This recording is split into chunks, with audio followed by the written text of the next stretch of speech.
નમસ્કાર YNN ન્યૂઝમાં આપનું સ્વાગત છે। સમાચારમાં વાત કરીએ તો શહેરની મહાનગરપાલિકાની ચૂંટણીને લઈને વોર્ડ નંબર 10માં ભાજપ સામે બગાવતના સૂર રેલાયા છે। વોર્ડ નંબર 10ના વિવિધ વિસ્તારોમાં ભાજપના ઉમેદવાર સામે વિરોધ દર્શાવતા પોસ્ટરો લાગેલા છે।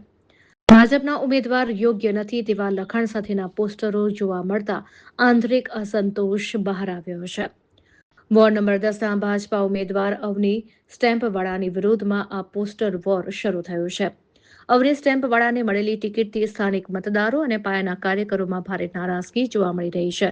ત્યારે સ્થાનિક ઉમેદવારની પસંદગી નહીં થતા કાર્યકરોમાં ભારે નારાજગી વર્તી છે। પોસ્ટરો લાગતા જ હિન્દુવાદી નેતા નીતિન ડોંગા અને તેમની ટીમ મેદાનમાં આવી ગયા છે। વોર્ડમાં લાગેલા આ વિવાદાસ્પદ બેનરો અને પોસ્ટરો હટાવવાની કામગીરી શરૂ કરી હોવાના અહેવાલ પ્રાપ્ત થયા છે।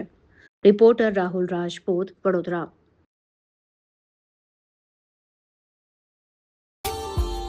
Subscribe now and press the bell icon. Never miss an update.